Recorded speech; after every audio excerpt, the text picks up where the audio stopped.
तिरंगा है, हम इसे सर से ऊपर रखते हैं। हम वो लोग नहीं है जो तिरंगे का अपमान करते हैं, हम वो लोग नहीं है तिरंगे को क्या नाम है देश आजादी के लिए क्या नाम कुछ भी कर देते। हमने देश की आजादी के लिए कुर्बानियां दी हैं। हमने लेटर नहीं लिखे बेगुनाही के कि हम बेगुनाह में माफ कर दो। हम वो लोग नहीं है, हमने सीने पे गोलियां खाई हैं। जी, सबसे पहले देखिए आपसे पूछना चाहेंगे कि आज का प्रेस कॉन्फ्रेंस करने का विषय क्या है? आज का सबसे बड़ा मुद्दा ये है कि भारतीय जनता पार्टी हिंदूवादी ये वादी वो वादी कर रही है। आज की डेट में सबको सुरक्षित रखने वाली भारतीय जनता पार्टी खुद अपने विधायकों को सुरक्षित नहीं रख पा रही है। आप लौनी के अंदर नंद किशोर जी विधायक हैं, उनके साथ जो हादसा हुआ था, राम जी की वो निकाल रहे थे, राम कथा की कलश यात्रा निकाल रहे थे, उनके साथ जो व्यवहार हुआ उसको देख करके हमें बड़ा दुख हुआ। अच्छा।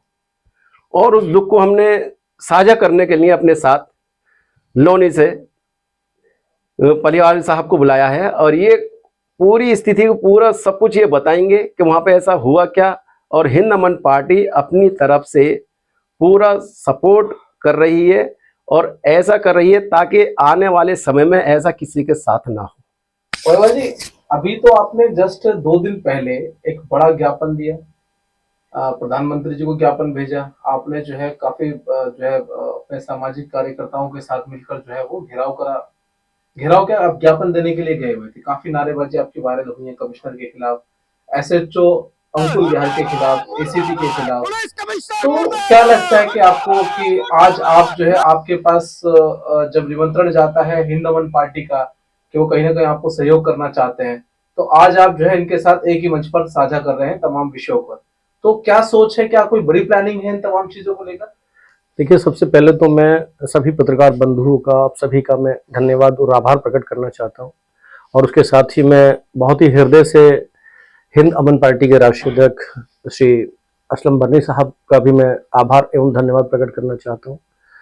आज सुबह मुझे बर्नी साहब का स्वयं जब फ़ोन गया तो इन्होंने मुझसे पूछा कि आपकी सोशल मीडिया के माध्यम से कुछ जानकारियां प्राप्त हो रही हैं। कल जिसमें हमने पुलिस कमिश्नर गाजियाबाद के विरुद्ध और एसीपी अंकुर विहार के खिलाफ और एसएचओ लोनी बॉर्डर के खिलाफ माननीय प्रधानमंत्री जी को एक ज्ञापन प्रेषित किया था, जिसका विषय बड़ा दुर्भाग्यपूर्ण ये था कि उत्तर प्रदेश में भारतीय जनता पार्टी की सरकार है और भारतीय जनता पार्टी की सरकार के ही बहुत ही ओजस्वी तेजस्वी विधायक श्री नंद किशोर गुर्जर जी, जो लोनी से विधायक है जनपद गाजियाबाद के, वो इतना पुनीत कार्य वो करा रहे थे, धार्मिक आयोजन करा रहे थे राम कथा के रूप में, जिसमें लगभग 11,000 महिलाएं अपने सर पर कलश लेकर के वो चल रही थी। 11,000 महिलाओं में लगभग 400 साढ़े 400 की संख्या में वाल्मीकि समाज की महिलाएं थी, सर्व समाज की महिलाएं थी। वो बहुत ही शांतिपूर्ण ढंग से कलश यात्रा को निकाल रहे थे और पूरा वहां का जो वातावरण था इतना आनंदमय था, इतना भक्तिमय था कि पहली बार ऐसा दृश्य देखने को सामने आया कि जो मुस्लिम समाज के लोग थे उन्होंने भी पुष्प वर्षा की है। हर समाज, हर वर्ग के लोगों ने उसका स्वागत किया, अभिनंदन किया नंद किशोर जी का। तभी अचानक वहां पर एसीपी अंकुर विहार साहब और एसएचओ लोनी बॉर्डर वहां पर आ जाते हैं और आकर के तत्काल विधायक जी की वो जो कलश यात्रा थी, जो धार्मिक भगवान श्री राम की कथा के शुरुआत रोकने के लिए विधायक जी को बोलते हैं कि इसको तत्काल रोक दिया जाए। जब विधायक जी ने पूछा कि भाई ये राम कथा का आयोजन है और पिछले कई वर्षों से वो करते आ रहे हैं, तो इस बार ऐसा क्यों? तो पुलिस ने बड़ी बर्बरता दिखाते हुए, बड़ी रूढ़ता दिखाते हुए, बड़ी असभ्यता दिखाते हुए, ना जाने ऐसी क्या मंशा को लेकर के विधायक जी के साथ उन्होंने कहा सुनी और नेगेटिव टोन्स में बात करना शुरू कर दिया, एक उल्टा सीधा बोलना शुरू कर दिया। हाँ, वो तमाम वीडियो देखे, तो सब आप सब हुई है कि तमाम वीडियो के अंदर विधायक जी का कुर्ता भी फटा और काफी लंबे समय तक कुर्ता जो है उन्होंने ग्रहण करके रखा और उन्होंने अपनी मांगों को कहा। लेकिन उसके बाद से चीजें, बड़ी तस्वीरें जब बदलती हुई नजर आ रही है, चीजें हम देख रहे हैं कि उसके अंदर बड़े बड़े साधु संत कूद रहे हैं, तमाम उस मामले के अंदर जो है वो अलग अलग संगठन कूद रहे हैं। और अब सबसे बड़ी बात यह कि देश की एक और बड़ी पार्टी हिंद अमन पार्टी आपके साथ कंधे से कंधा मिला के साथ है। नहीं, बिल्कुल बिल्कुल। तो ये क्या कोई बड़ा सरकार के विरुद्ध कोई बड़ा षड्यंत्र है, कोई दिमाग में प्लान है, क्या जहन के अंदर है, वो जरा अभी धुंधली है? नहीं नहीं, देखिए मैं बताना चाहता हूँ, मैं ये आपको ये बड़ा स्पष्ट कर देना चाहता हूँ, ऐसा सरकार के विरुद्ध या सरकार के खिलाफ कहीं कुछ ऐसा नहीं है। लेकिन भारतीय जनता पार्टी की सरकार में जो विपरीत मानसिकता के अधिकारीगण जो मौजूद हैं, जो भारतीय जनता पार्टी की छवि को, आदरणीय मुख्यमंत्री योगी आदित्यनाथ जी की छवि को और माननीय यशस्वी प्रधानमंत्री श्री मोदी जी की छवि को खराब और धूमिल करना चाहते हैं, उसी मानसिकता का परिचय था, वो प्रकरण था। दूसरी चीज ये, जब आपने कहा है कि चूंकि अपने आप में ये प्रकरण, ये सिर्फ अब लोनी का प्रकरण नहीं रह गया है, गाजियाबाद का प्रकरण नहीं रह गया है, उत्तर प्रदेश का ये प्रकरण समूचे भारत में पूरे देश भर का प्रकरण बन गया। और जो भी धार्मिक मानसिकता के लोग हैं, भगवान श्री राम में आस्था और विश्वास रखने वाले लोग हैं, शांति सद्भाव प्रेम में विश्वास रखने वाले लोग हैं, जैसे कि हिंद अमन पार्टी के राष्ट्रीय अध्यक्ष श्री बरनी साहब, तो जैसे ही बरनी साहब को ये बात पता चली, मैंने आपसे कहा, मैं दोबारा रिपीट करना चाहता हूँ कि बरनी साहब का जैसे मुझे फोन आया, वो बड़े दुखी भी हुए और उन्होंने मुझसे कारण पूछा कि क्या कारण था हमारे प्रदर्शन करने का। तो हमने बताया कि उस कलश यात्रा में लगभग 400 की संख्या में महिलाएं वाल्मीकि समाज की भी थी, जिनके कपड़े भी उनके फट गए, कलश गिर गए।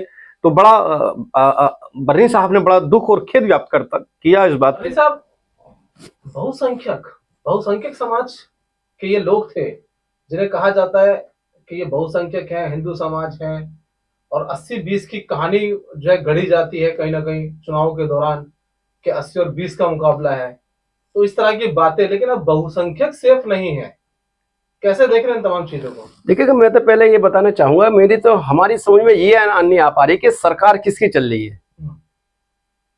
सरकार पुलिस की चल रही है, सरकार बीजेपी की चल रही है, सरकार किसी दल की चल रही है।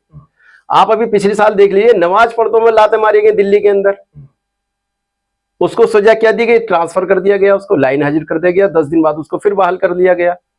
प्रशासन को इतनी छूट, आज मौजूदा विधायक बीजेपी के, नामी गिरामी विधायक, मानित सम्मानित विधायक, उनके साथ पुलिस व्यवहार कर रही है इस तरह से जैसे किसी बड़े अपराधी के साथ किया जाता है। कोई अपराध तो कर नहीं रहे थे, वो एक राम जी की एक वो निकाल लिए थे, उसमें उन्होंने क्या गलती करी। और मेरे वाल्मीकि समाज की महिलाएं जो सर पे कलश लेकर के जा रही थी, उनके साथ भी बदतमीजी की गई। ये हो क्या रहा है देश के अंदर? तो हिंद अमन पार्टी इसी सारे मुद्दों को लेकर के आगे चल रही है और ये जानना चाह रही है कि सरकार आखिर किसकी चल रही है। पुलिस सरकार चला रही है, सरकार को पुलिस चला रही है, ये अभी तक क्लियर नहीं हो पा रहा है। लेकिन वहां पे एक बात तथ्य निकल कर ये भी आ रहा है कि प्रशासन की सिर्फ मंशा ये थी, जिसका मैं राजीव पायवाल जी से जवाब देना चाहूंगा क्योंकि वहां के स्थानीय, मंशा सिर्फ ये थी कि इतना लंबा जमघट, इतने सारे लोग, अगर कोई घटना घट जाती तो उसका जिम्मेदार कौन होता? परमिशन की बात आ रही है सामने निकल के, परमिशन नहीं थी वहां पे किसी प्रोग्राम की। इसके परमिशन के विषय में आपको ये बताना चाहूंगा कि जो जैसा कि प्राप्त जानकारी हुई है, इस जो धार्मिक इस प्रकार के आयोजन थे, सुना है कि जो माननीय विधायक श्री नंदकिशोर गुर्जर जी हैं, वो लगभग 10-12 वर्षों से इस कथा का आयोजन कराते हैं, निरंतर कराते हैं, रेगुलर कराते हैं। कभी बसपा और सपा के कार्यकाल में भी उन्होंने ये रामकथा के आयोजन किए हैं। कभी कोई ऐसी धार्मिक आयोजनों में कभी आवश्यकता ही नहीं महसूस हुई, परंतु विधायक जी का ऐसा कहना है कि हमने एहतियातन, और ऐसा इस बार जब ऐसा लगा कि शायद होना चाहिए, तो एक जो एसडीएम लोनी है, एसडीएम लोनी साहब के पास एक अनुमति हेतु जो अनुमति हेतु पत्र भी भेजा है और उसकी रिसीविंग भी उनके पास है। अच्छा। ऐसी जानकारी है और उसको उन्होंने बाकायदा सार्वजनिक भी किया है। हमारा तो, मैं पत्रकार साहब ये कहना चाहता हूँ, क्योंकि अखिल भारतीय निगम मजदूर अधिकारी यूनियन आभारी है माननीय अध्यक्ष जी का, और हमारा जो सामाजिक संगठन है, उस संगठन को जिस प्रकार से सर्व समाज के लोगों का समर्थन प्राप्त है, आज आप लोगों के माध्यम से भी, माननीय अध्यक्ष जी के माध्यम से भी मुझे समर्थन प्राप्त हुआ है, उसका मैं आभार और धन्यवाद इसलिए मैं करना चाहूंगा कि एक सामाजिक संगठन, और विशेष तौर पर दलित और वाल्मीकि समाज के संगठन को, दलित और वाल्मीकि समाज के संगठन को जिस प्रकार से आप लोग इसका समर्थन और सहयोग कर रहे हैं, मैं एक बार पुनः आपका आभार प्रकट करना चाहूंगा। इसी को लेकर के चलिए ना, हम कोई जात मानने ना कोई धर्म मानने। ये धर्म जात की राजनीति भारत को कहाँ लेकर चली गई, हिंदुस्तान कितने नीचे चला गया। आप देखिएगा, ना रोजगार है हमारे पास, ना कारोबार है हमारे पास, ना हमारे पास कुछ नहीं बचा, सिर्फ धर्म बचा है। कोई गोबर खिला रहा है तो कोई गौ मात्र को कुछ कर रहा है। ये एक धर्म एक अलग है, देश एक अलग है। देश धर्म से नहीं चलेगा, धर्म देश से नहीं चलेगा। इन दोनों को हमें अलग अलग करना पड़ेगा, जब भी हम आगे बढ़ पाएंगे। इसलिए धर्म का सम्मान अपनी जगह हो, लेकिन देश का को मजबूत करने के लिए काम करना पड़ेगा। आप ये देखिएगा, हम कॉन्फ्रेंस कर रहे हैं, वाल्मीकि समाज के मेरे साथी सहयोगी मेरे साथ बैठे हुए हैं। इन लोगों ने वाल्मीकि समाज को कभी उठने की वो करी? आज हमने क्या बताइए, दस्तरखान पर खाना साथ बैठकर खाया। ये एक बहुत बड़ा संदेश है। हम देश प्रेमी हैं, हम भाईचारे वाले लोग हैं। देखिए हमारे पीछे क्या है, ये आप देखिएगा तिरंगा है। हम इसे सर से ऊपर रखते हैं। हम वो लोग नहीं है जो तिरंगे का अपमान करते हैं। हम वो लोग नहीं है तिरंगे को क्या नाम है, देश आजादी के लिए क्या नाम कुछ भी कर देते। हमने देश की आजादी के लिए कुर्बानियां दी हैं। हमने लेटर नहीं लिखे बेगुनाही के कि हम बेगुनाह हैं, हमें माफ कर दो। हम वो लोग नहीं है, हमने सीने पे गोलियां खाई हैं। तो बर्नी साहब, आप मुझे ये बताएं कि अभी आपने इनसे संपर्क साधा, सूत्रों से आपको जानकारी मिली या सोशल मीडिया के माध्यम से आपने तमाम चीजें देखी, आज साझा कॉन्फ्रेंस भी कर रहे हो, लेकिन ये आज पहला प्रकरण नहीं है। आपने याद दिलाई उस नमाजी की भी जिसको लात मारी गई, आपने तमाम चीजों को रखा, लेकिन ये तमाम अलग अलग राज्यों के अंदर कहीं किसी दलित को घोड़े पे से उतारा जाता है, किसी मुसलमान की मस्जिद के सामने जो है नारे लगाए जाते हैं, कहीं पर कुछ होता है, कहीं पर कुछ होता है, कहीं। तो आपकी पार्टी का क्या उद्देश्य है, क्या क्या जहन को लेकर चल रहे हैं? मैं आपको एक खुलासा कर दूं कि हमारी पार्टी, हम इससे पहले पत्रकार हैं, 30 साल से हम पत्रकारिता कर रहे थे। पत्रकारिता के सामने अपने सारे वाकयात बताए हैं, हमें घटनाएं बताई हैं, चाहे वो लात मारने की, चाहे घोड़े पे से उतारने की, चाहे दलितों को, चाहे मुस्लिम समाज को परेशान करने को। लेकिन अब हमने ये सोचा कि हिंद अमन पार्टी करके हमने देश के लिए, देश की सेवा के लिए बनाई है। जितने भी इस तरह से सरकार के, प्रशासन के, किसी के सताए हुए लोग हैं, वो सब हिंद अमन पार्टी में आए, अपनी बात रखें और उनको हम आगे लेकर के जाएंगे। ये बात हम सड़क से लेकर संसद तक लेकर जाएंगे। तो आपने पहिवाल जी आज एक बहुत बड़ा चेहरा जो है वो, क्योंकि कई सारे सामाजिक संगठन के, अपने खुद के संगठन के राष्ट्रीय अध्यक्ष है, आप एक संस्थापक है राष्ट्रीय पार्टी के, तो क्या आज जो चेहरा आपके साथ बैठे हैं, जो एक प्रकरण की वजह से आज आपके साथ हैं, अगर जरूरत पड़ी तो क्या आप आगे भी साथ होंगे या किसी और भी मामले के अंदर साथ दिखाई देंगे? हम शुक्रिया अदा करते हैं पहिवाल जी का कि इनकी हमने वीडियो देखी थी। उन्होंने कमिश्नर ऑफिस में जाकर धरना प्रदर्शन किया था, नगर पालिका लोनी के अंदर। और इनके हमने नारे भी देखे थे, इनकी हमने एकता भी देखी थी, इनकी आवाज बुलंद भी देखी थी। तो इन्होंने एक लोनी के अंदर एक विधायक के ऊपर जो हुआ था उसको आवाज उठाई थी। हम वायदा कर रहे हैं इनके साथ बैठ करके, अगर भारत के अंदर कहीं भी इस तरह की कोई किसी को दबाया जाता है, किसी भी धर्म के लोग हो, चाहे वो विधायक हो या आम आदमी हो या कोई भी, तो हम दोनों चेहरे आपको सदा उनके साथ खड़े मिलेंगे।